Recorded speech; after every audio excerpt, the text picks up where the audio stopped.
Hello, and welcome to Communicate to Lead, the podcast that empowers leaders and aspiring leaders to communicate with clarity and impact. I'm Kele Belton, CEO and successful entrepreneur, and your host for today. I'm here to equip you with all the essential tools and strategies to master effective communication and lead your team to success. As the founder and CEO of The Tailored Approach, my goal is to empower you to be the best leader you can be. So sit back, relax, and join me in today's episode as we dive into the art of communicating like a true leader.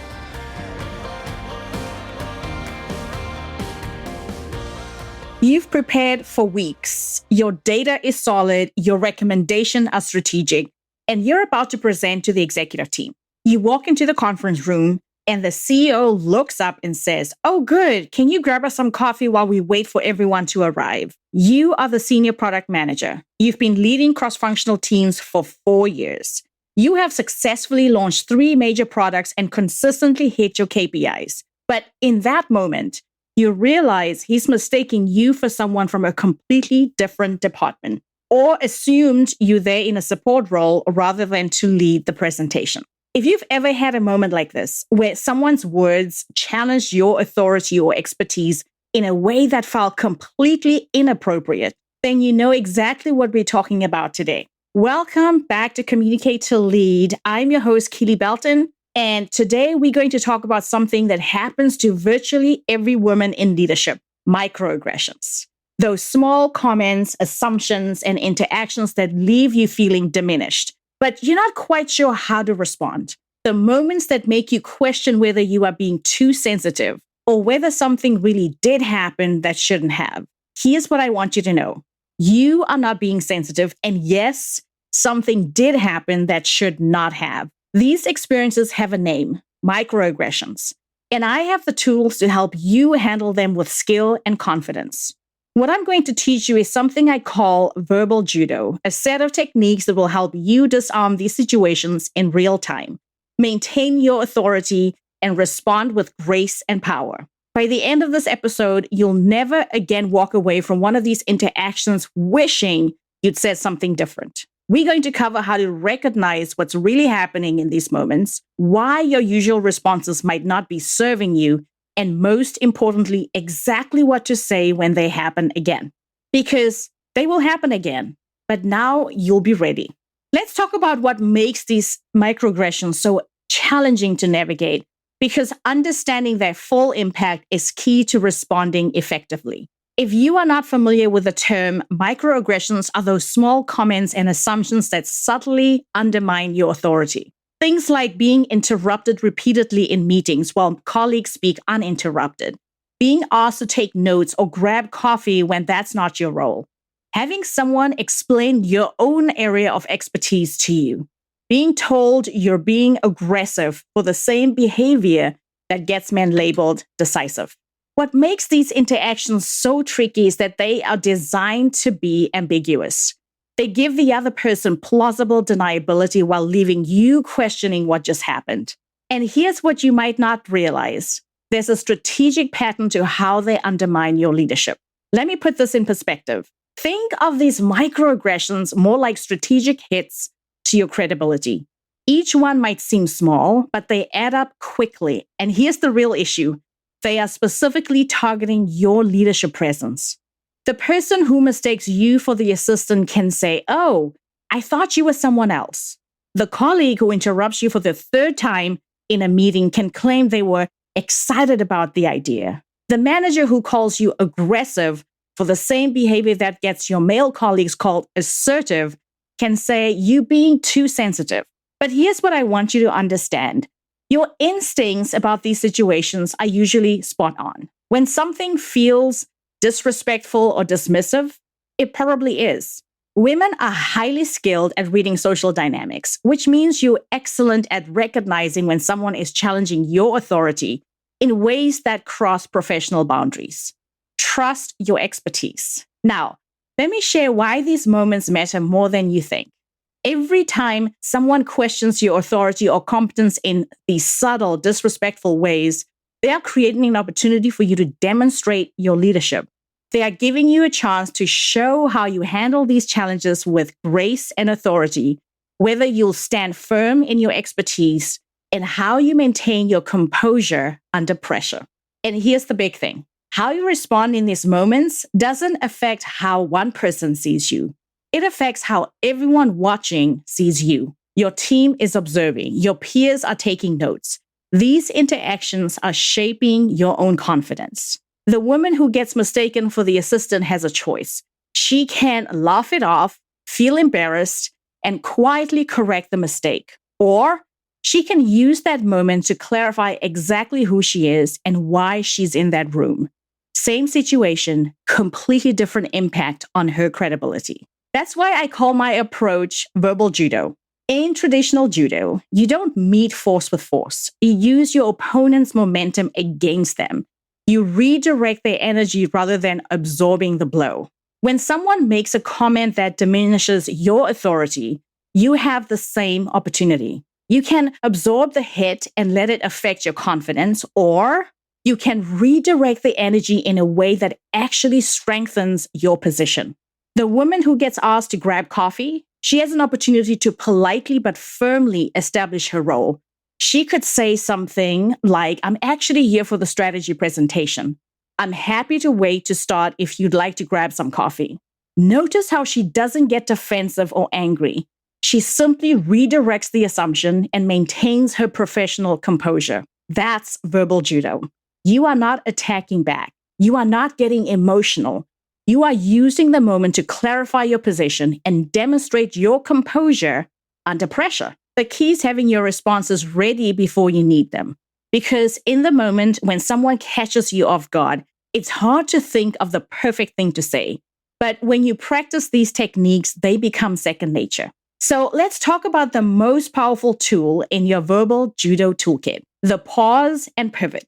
This technique is one of my favorites, and it works in almost any situation where someone says something that diminishes your authority or questions your expertise. Here's how it works. When someone makes a comment that feels off, instead of responding immediately, you pause, take a breath, let there be a moment of silence. Then you pivot the conversation back to your area of expertise or authority. Let me show you how this looks like in practice.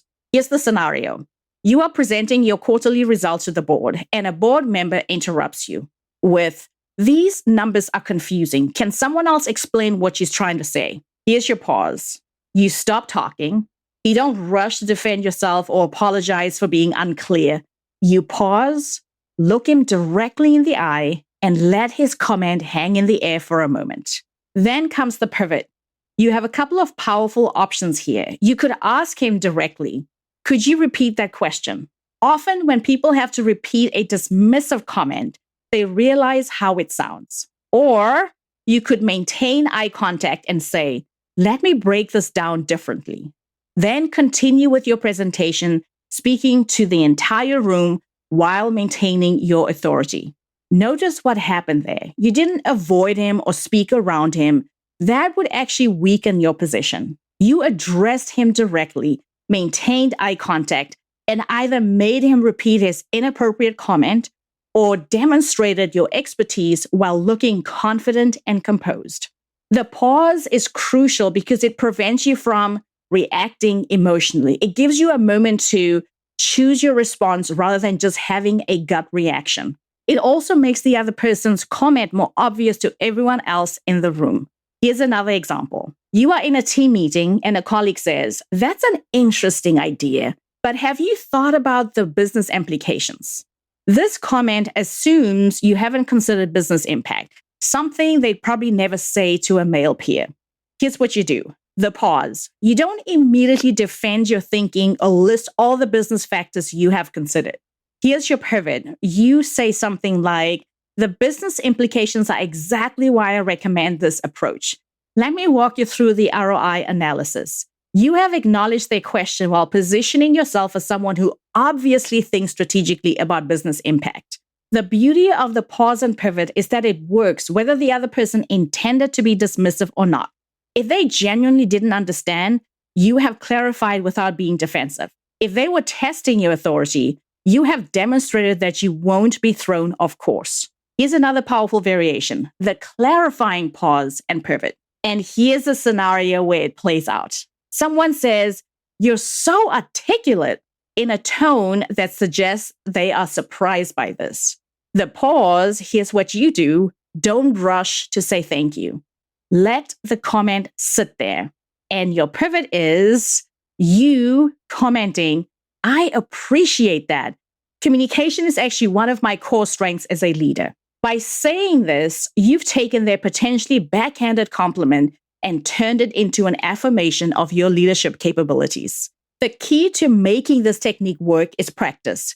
You want these responses to feel natural, not scripted. So think about the types of comments you hear regularly and practice your pause and pivot responses. Remember, the goal isn't to embarrass the other person or to create conflict.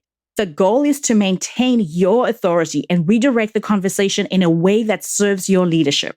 Now, let's talk about one of the most frustrating situations many women face. When you share an idea, it gets ignored, but then another colleague repeats the same idea, and suddenly everyone thinks it's brilliant. This happens so frequently that there's actually a name for it. It's called heap-eating. Though it certainly isn't limited to male colleagues. It can be anyone with more perceived authority or someone who comes from a different cultural background or perhaps someone who has a higher status at work.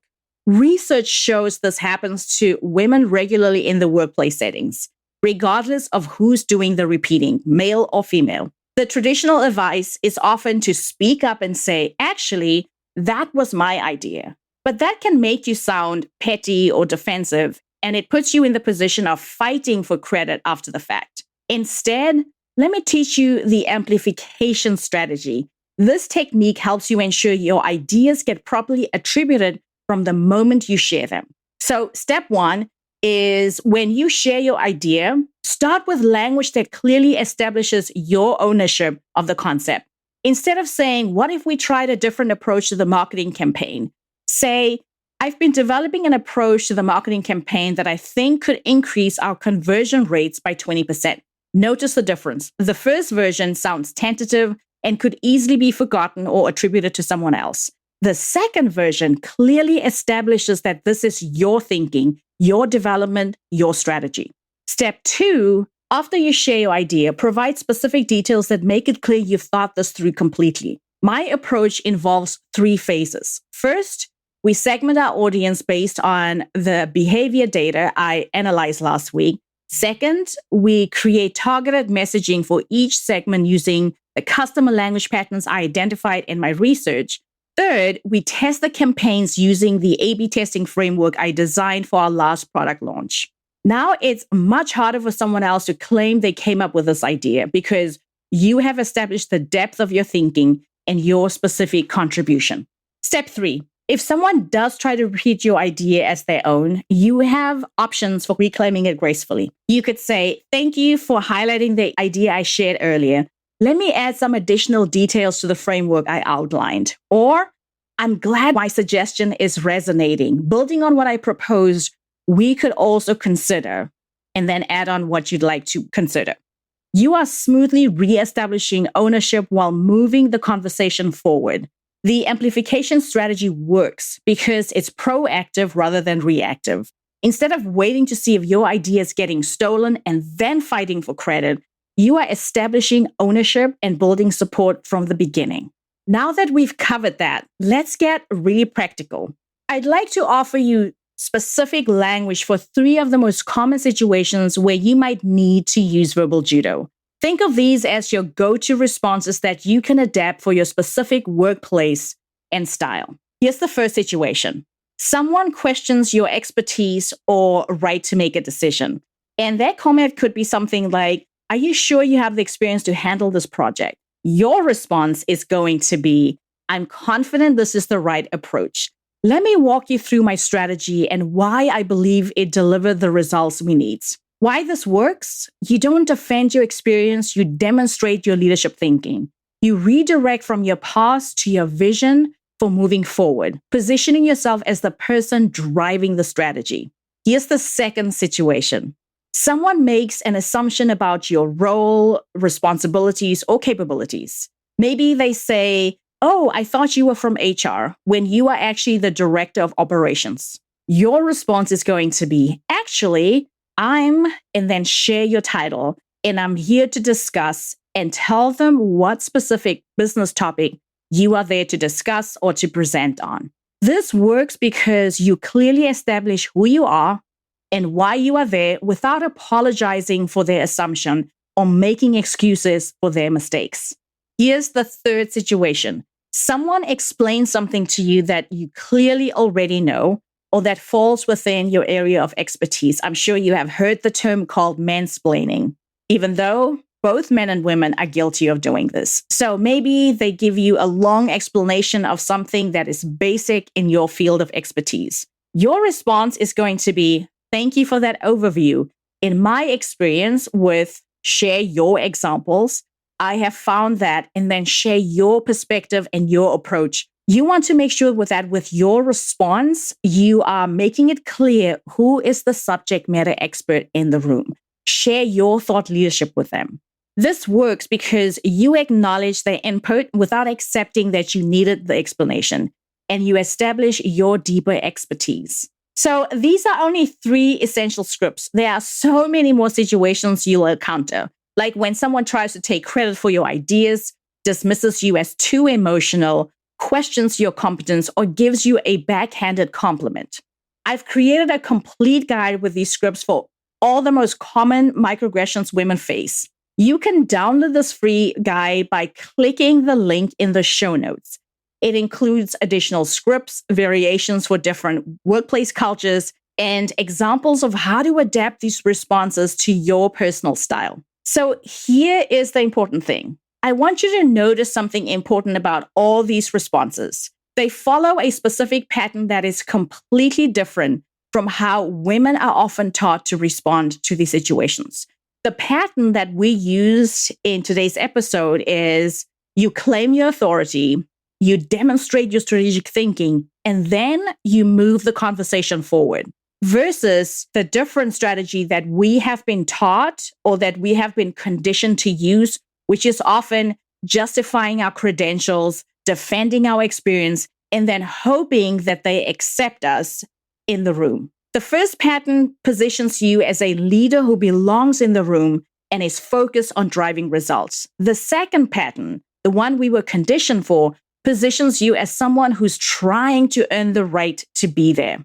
You can adapt this pattern to almost any situation. The key is staying calm, claiming your authority confidently, and redirecting the conversation towards your strategic thinking and the results that you are driving. Remember, the goal isn't to embarrass the other person or to create conflict. The goal is to demonstrate your leadership and keep the focus on the work that needs to be done. Practice these approaches until they feel natural. Adapt them to your speaking style and your workplace culture. And remember, you belong in these conversations. Your perspective has value, and you have every right to lead from a place of confidence. So don't forget to download this free guide. You can click the link in the show notes. Now that you have the basic tools, let's talk about 3 advanced techniques that will make you even more effective at navigating these situations. The most skilled practitioners of verbal judo don't respond the same way every time. They read the situation and adjust their approach strategically.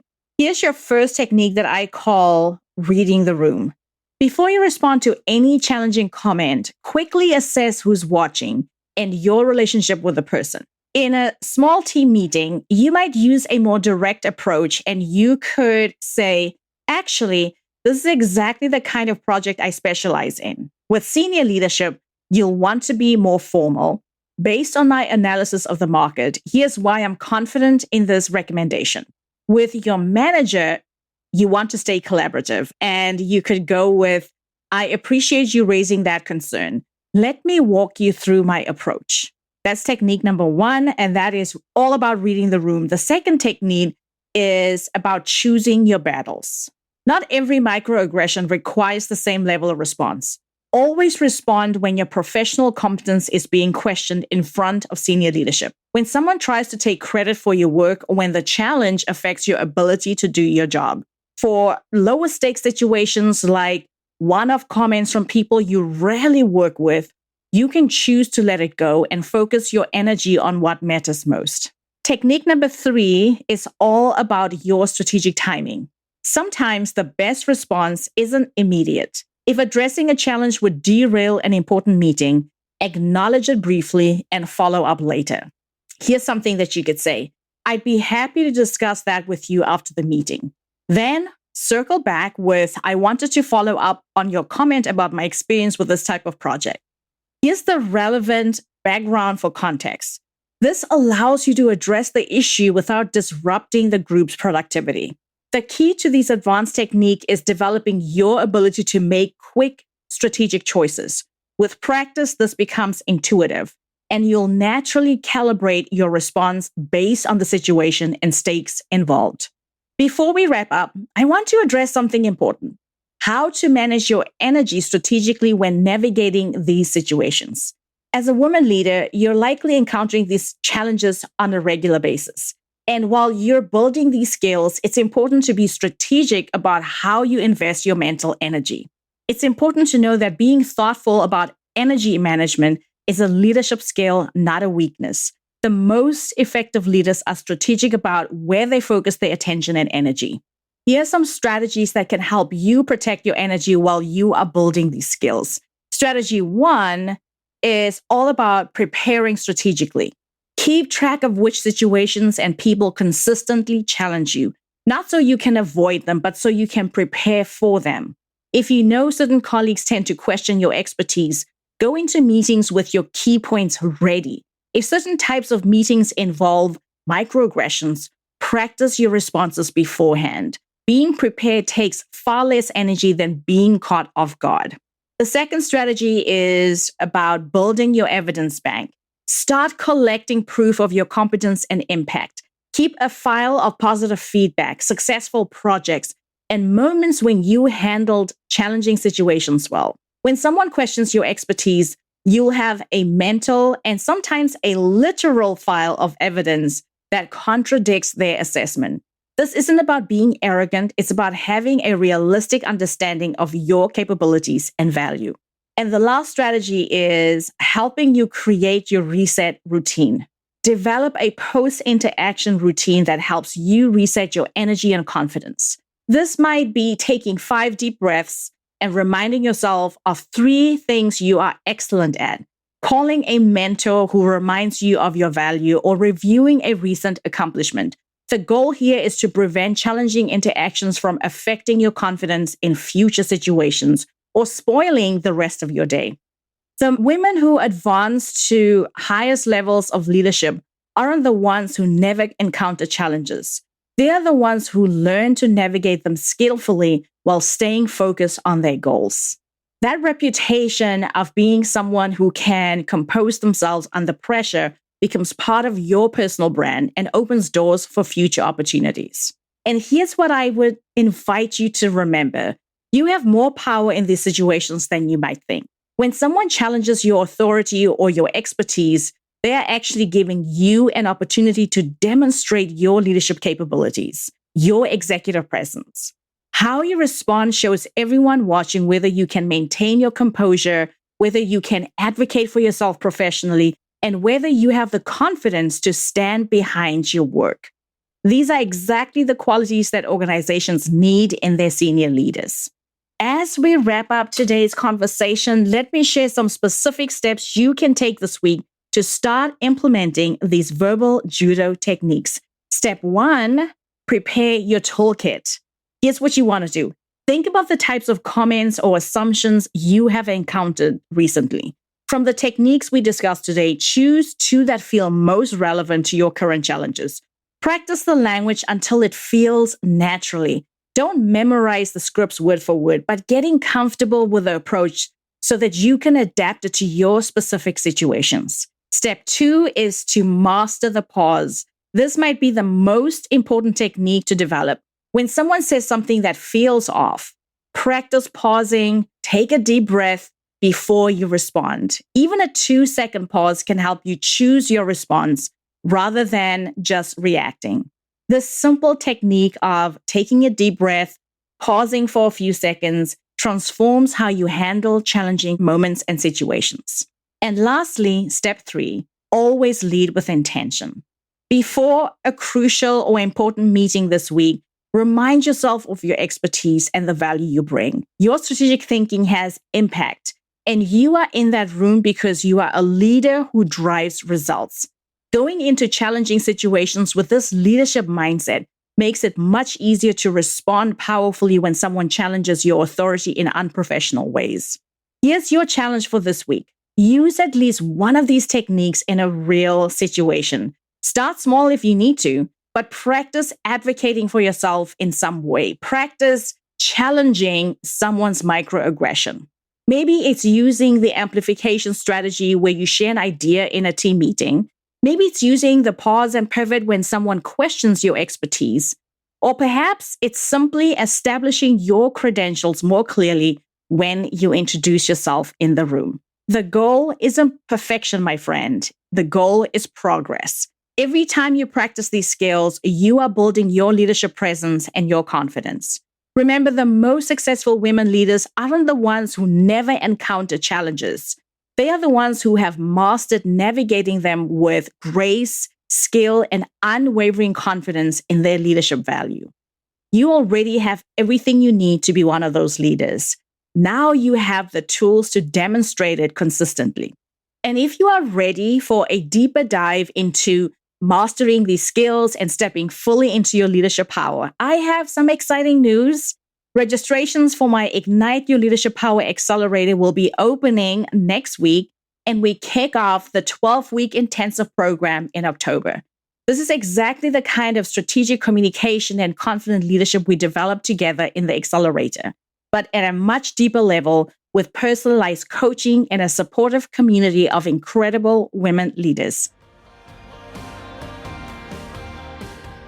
Thank you for spending this time with me today. I hope these techniques help you feel more prepared and confident in those challenging moments. Remember, your leadership matters. Your expertise drives results, and every room is better with your voice in it.